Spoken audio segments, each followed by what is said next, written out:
मैं संजीव कुमार आपके अपने YouTube चैनल कृषि किसान में स्वागत करता हूं। और जैसा कि आप सभी को पता है, हमारी बटन मशरूम की एक सीरीज चल रही है जिसका पार्ट 3 है। और जिन लोगों ने पार्ट 1 या पार्ट 2 नहीं देखा और सीधा पार्ट 3 देख रहे हैं, तो उन लोगों से मेरा रिक्वेस्ट है कि वो पहले पार्ट 1 और पार्ट 2 देख लें, अदरवाइज कुछ समझ में नहीं आएगा। ठीक है, तो इसी के साथ हम आज का जो सीरीज का जो पार्ट है, पार्ट 3, वो आगे बढ़ाते हैं। और इससे पहले थोड़ा सा एक समरी देख लेते हैं पार्ट 2 की, कि हमने उसमें जो ढेर बनाए हैं और पलटाई दी हैं, उसकी कुछ फ़ोटो आपको अभी इस पर दिखाई दे रही होंगी। तो इसी तरह से आपको करना है।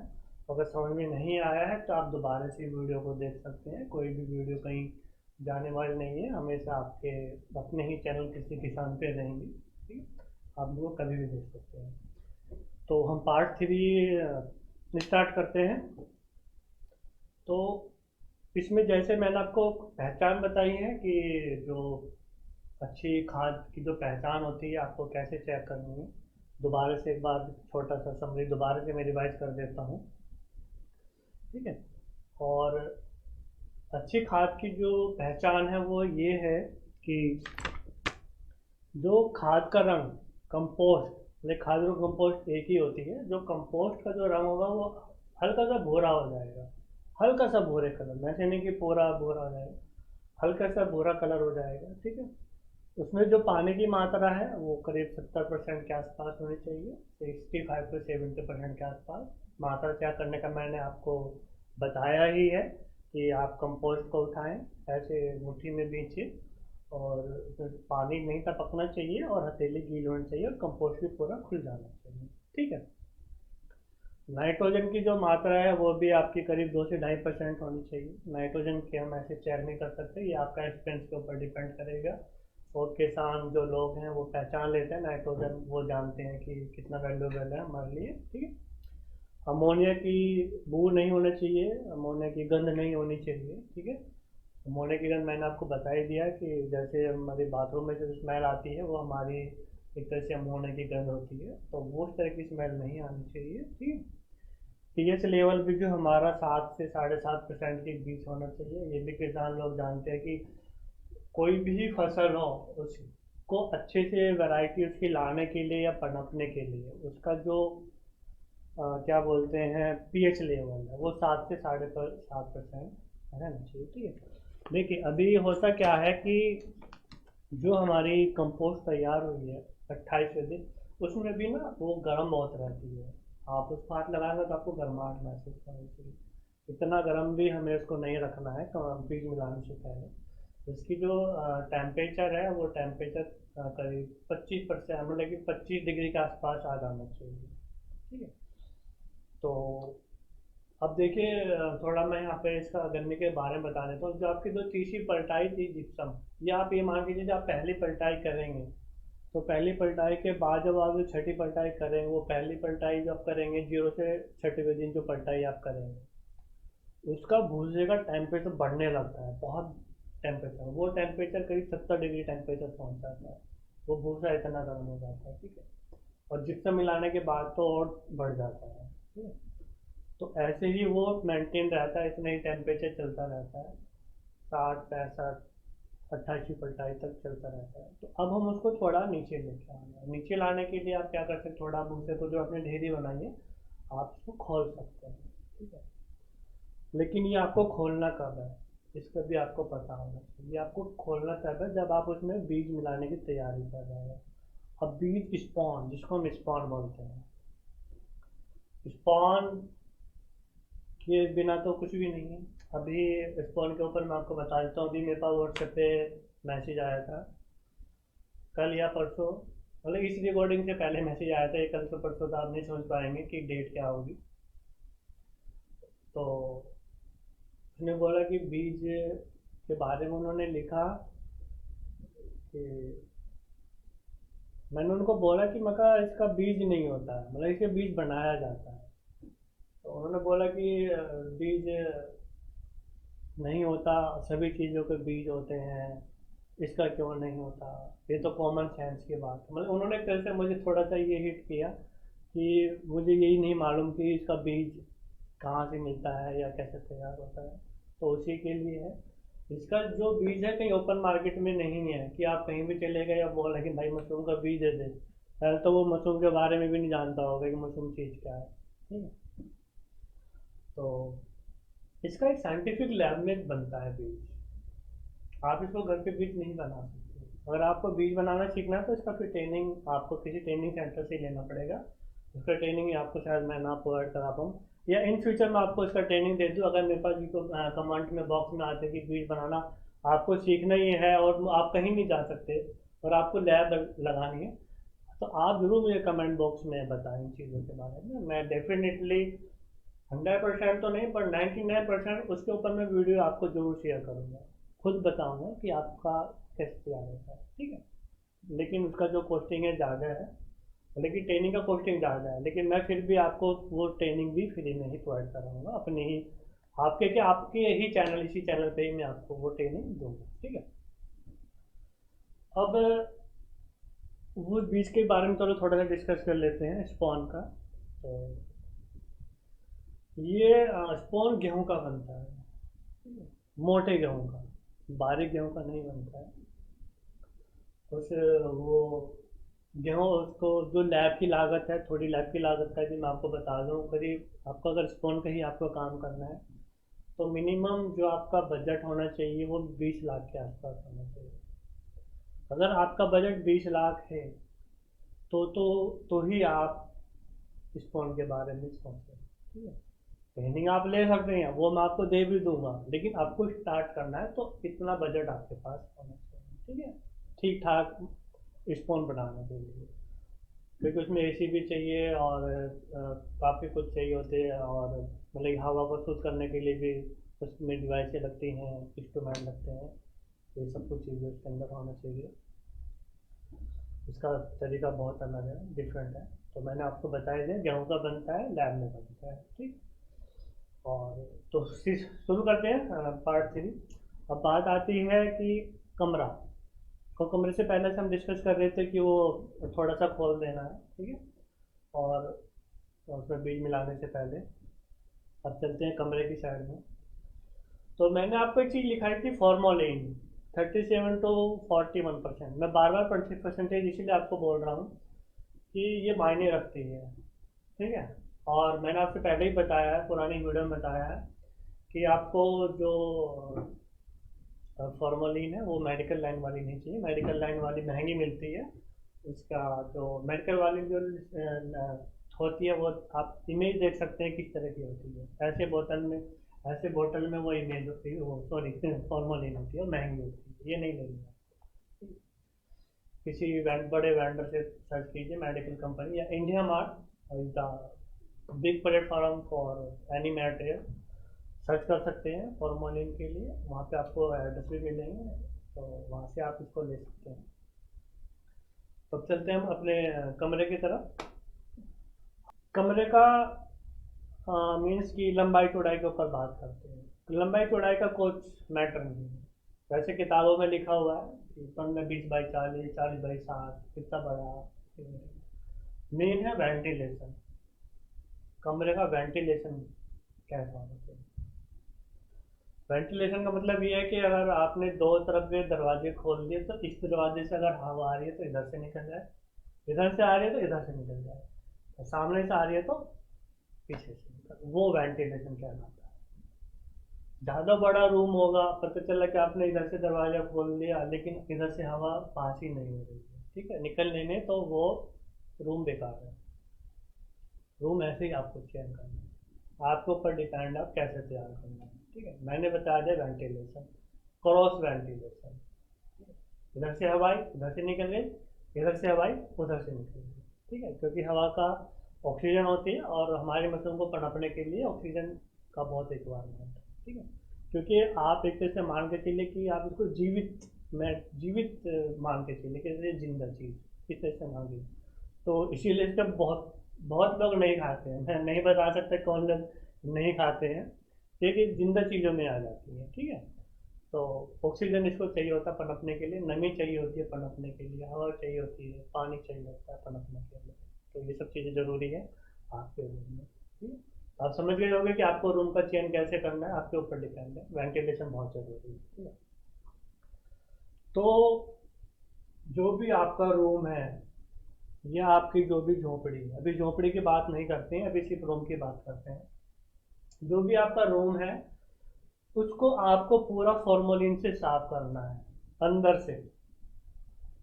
मतलब कि जिस दिन आपका कंपोस्ट रेडी हो चुका है और क्या बोलते हैं, और अब आपको पता है कि मुझे 2 दिन बाद या 3 दिन बाद ये अंदर रूम में पहुंचाना है कंपोस्ट बीज मिला के, तो उस 3 दिन से पहले आपका ये रूम बिल्कुल ओके हो जाना चाहिए। अब बात आती है कि आप उस पर बेड बना रहे हैं। आप बेड देख सकते हैं, ये जब मैंने स्टार्टिंग किया था शुरू में, तो इस तरह से हम बेड बना रहे थे। और ये हमारे मामा जी भी हैं, इन्होंने साथ में लग के हम लोगों ने स्टार्ट किया था। अब भी हमारे ही साथ है, काम करते हैं। हम देख लीजिए इस तरह से बैड बन रहे हैं, बांसों के बैड बन रहे हैं। अब इसमें मैं अपना एक्सपीरियंस शेयर करता हूँ थोड़ा सा, जो पहला एक्सपीरियंस था मेरा। मैंने ना अपनी कंपोस्ट को हल्के में ले लिया। हल्के में मतलब क्या है कि आपने देखा होगा भूसा तो बहुत हल्का होता है। ठीक है?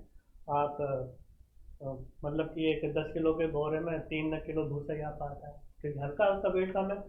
मटेरियल ज़्यादा है बट वेट कम है, तो हमने उस चीज़ को हल्के में ले लिया।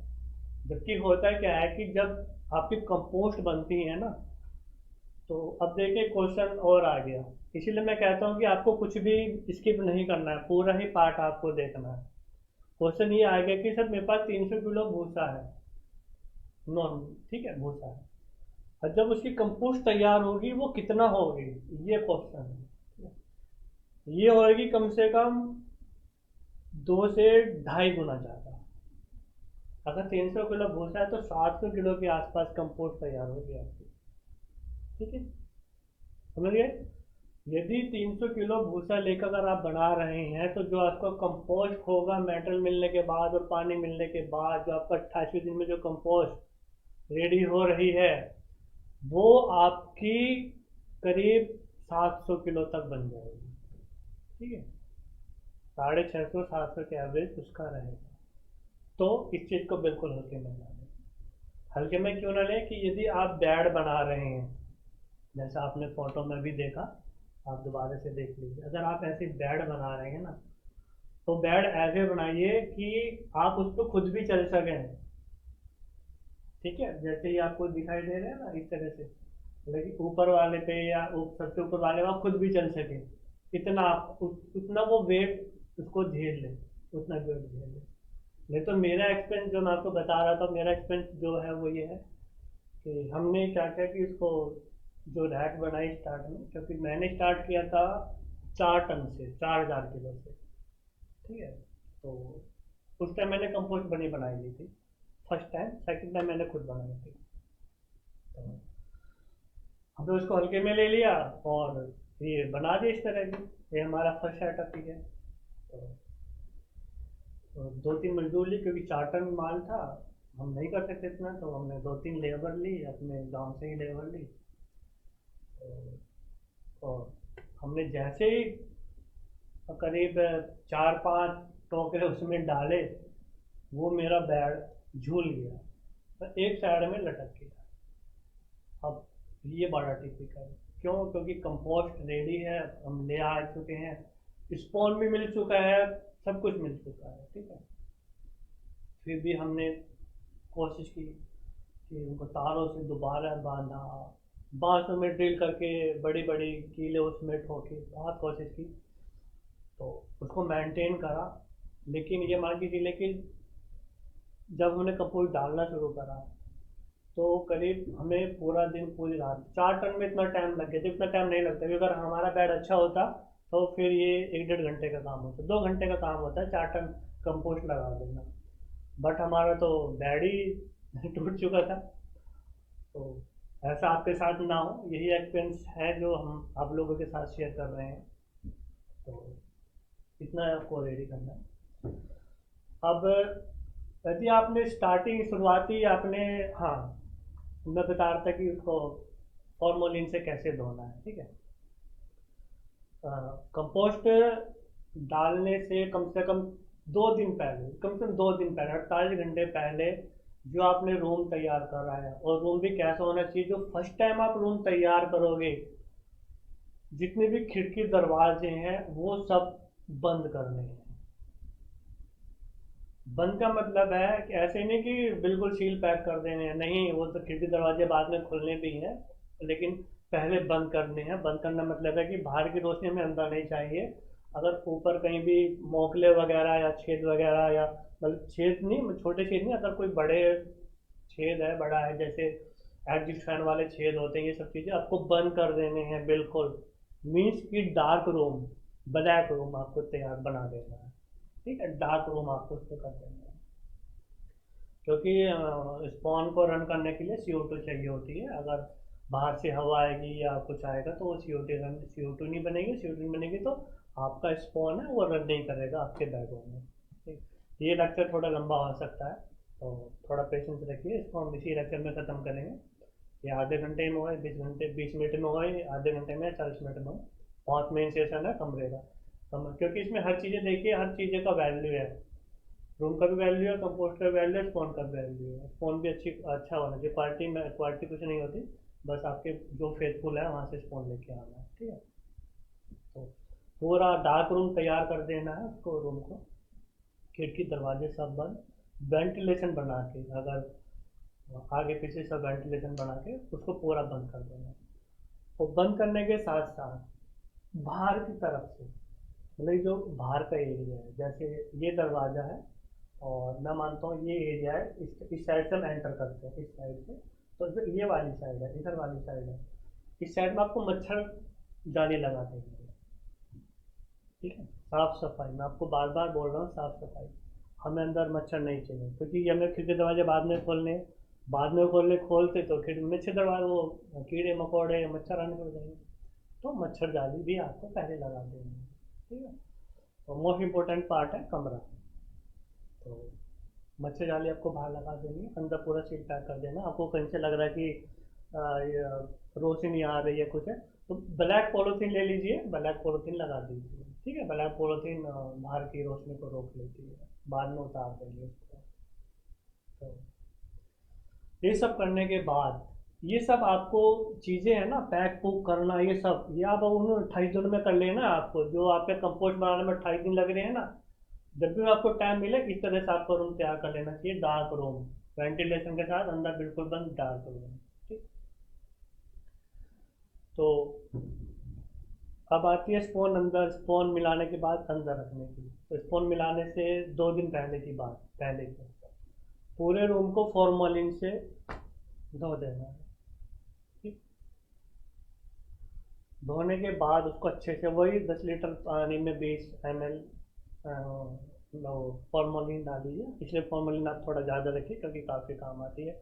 हालांकि छत वत ये सब नीचे फर्श फर्श सब धो दीजिए, और मुंह पे मास्क लगा के काम कीजिए, क्योंकि नहीं तो वो चढ़ती है। ठीक है, तो मास्क लगा के काम कीजिएगा फॉर्मोलिन धोने से पहले, नहीं तो वो चढ़ेगी तो गले में लगेगी आपको, तो खांसी वगैरह होने के चांसेस रहते हैं, या रेसेज आ जाते हैं। तो जब वो फॉर्मली आप पूरा कमरा धो दें और उसको वापस बंद कर दें। ठीक है, और जिस दिन आपको स्पोन अंदर करना है उससे करीब 2-3 घंटे पहले वो जो खिड़की दरवाजे हैं वो उनको खोल दें, ताकि अंदर जो फॉर्मोलिन की स्मेल है वो निकल जाए। ठीक है, 2 घंटे पहले बंद फिर करने हमें, लेकिन फॉर्मोलिन से साफ सफाई करने के बाद उसको आप खोल दें, दरवाजे को, खिड़की दरवाजे खोल दें, ताकि आपकी जो गंध है निकल जाए। अब वो जो 2-3 घंटे के लिए आपने खोला, उस 2-3 घंटे में अपना स्पोन मिला लीजिए। ठीक, चलो एक काम करते हैं, इस पार्ट को यहीं एंड करते हैं। पार्ट 4 में हम डिस्कस करेंगे कि बीज को कैसे मिलाना है। ठीक है, और कितना मिलाना है, और कितने तैयार कंपोस्ट के लिए कितना स्पोन खरीदना है, तो कब खरीदना है, मीन्स की कब ऑर्डर देना है। क्योंकि ऐसे नहीं मिलेगा कि आपका आज कंपोस्ट तैयार हो गया और आप बोल रहे कि चलो मैं जाके स्पोन ले आऊँ, नहीं। देखिए लैब में बनता है, लैब में ऑर्डर देना पड़ेगा, तब ऑर्डर के बेस पर आपसे बनाएंगे।